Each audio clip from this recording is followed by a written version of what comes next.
Hello, everyone. My name is Anthony Morrow. I'm a junior attending Bloomsburg University in Pennsylvania. I am currently majoring in business management, and I also have a minor in finance. And today, I'm going to be discussing the ethics of drone strikes during international conflicts. Now, before we get into the ethics of drone strikes, I will kind of want to add on what exactly are they. By definition, a drone strike is an attack carried out by an unmanned combat aerial vehicle, which is also known as a UAV. This typically involves firing a missile or dropping a bomb on a specific target. They do have an increased use in modern warfare for precision targeting. So an example of that would be like the Russia-Ukraine war that's currently going on. For example, Russian forces have launched large-scale drone attacks deep into Ukraine. For example, one night they launched over 700 drones in a single strike combined with missiles. Ukraine's monitors report that Russian-operated drones have been used to target civilians, including attacks on ambulances, grocery stores, and individuals in public. Now that is kind of what we're going to dig deep into, is that is like not okay, or if that's okay, obviously. Now there are going to be both sides of this, and at the end I'll personally tell you what my opinion will be on it. But for now, this is just the central ethical question. Do the benefits of drone strikes outweigh the moral costs? And that's what we'll get into the next slide.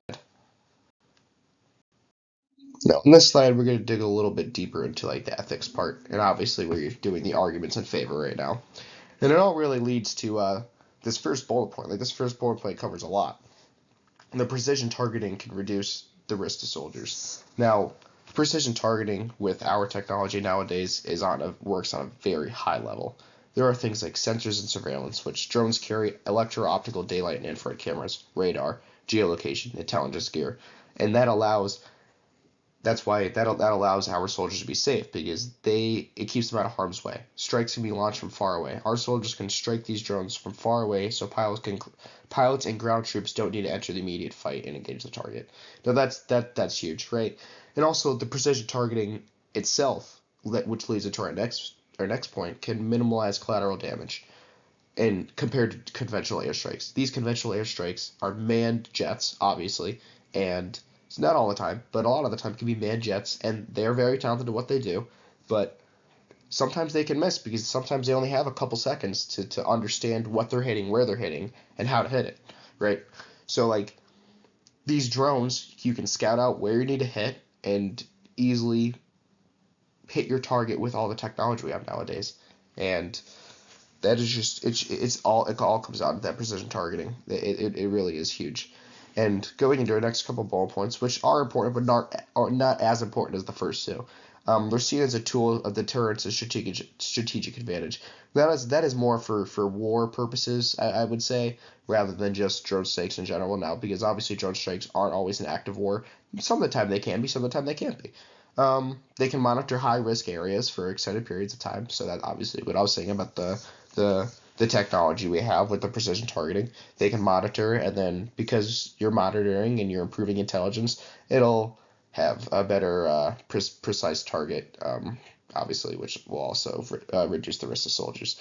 And it's also cheaper than long-term troop deployment or manned airstrikes. So yeah, that covers the arguments in favor. And on the next slide, I think we're going to go the arguments that aren't in favor, and then after that, we'll go over the final thoughts. So now on this slide, we're going to be talking a little bit more about the ethics, but against it. So we're going to be talking about the arguments against the drone strikes.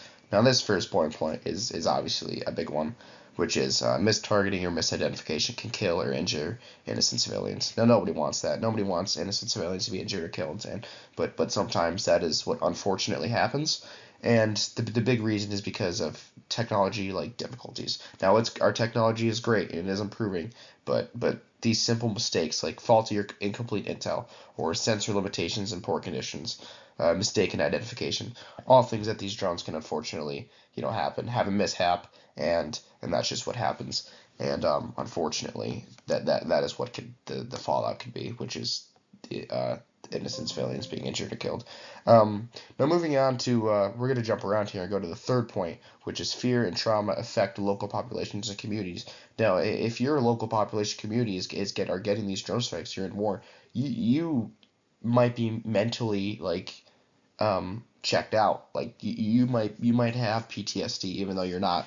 You know what I mean? Like fear and trauma could definitely affect a lot of different people in different ways. Not everyone has that fortitude, the mental fortitude to withstand that, and that is just kids and sometimes parents. If you lose a loved one, stuff like that, like that'll affect a lot of different people in a lot of different ways, and that is just the unfortunate part. Now, moving on to like the last point, civilian deaths can lead to terrorism recruitment.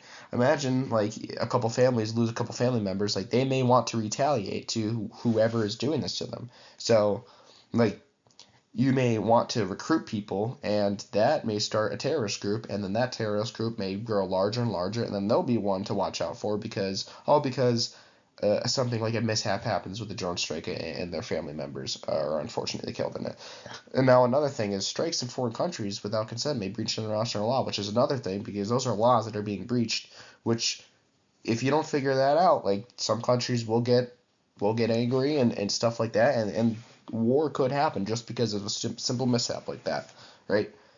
Now, obviously, I think another big point that we have to go on is reliance on remote killing may normalize lethal force without human judgment. Human judgment is the one thing that is holding these drone strikes together at this point because we know what to hit and what not to hit. Obviously, I would hope so. Most countries do, at least I would say. Now, if you're using drone strikes, you need to know when, where, and how to use them. Obviously, you want to give humans, especially innocent civilians, like a chance to leave to where we're striking. Obviously, inform them, and there needs to be a perfect execution in these strikes because we do not want to rely on that. We want our human judgment and our human just knowledge to carry. We don't want the drones just to do it itself, right? We want to control them and execute them in the proper way.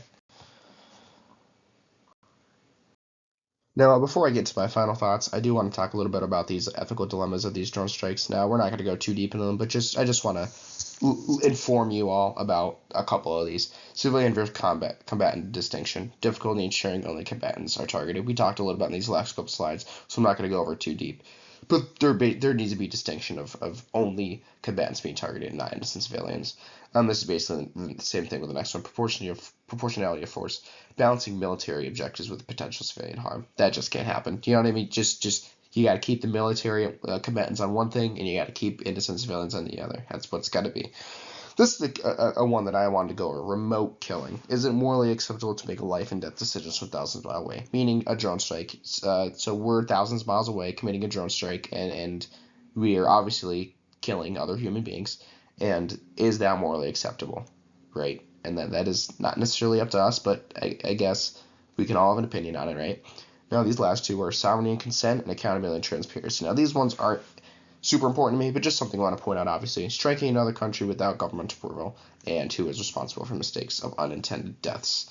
Now, I'm going to let you believe what you want to believe in this. I'm not going to personally give my opinion on them, but again, two huge ethical dilemmas with these drone strikes, you know.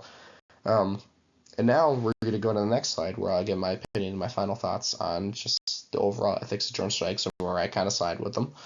So yeah.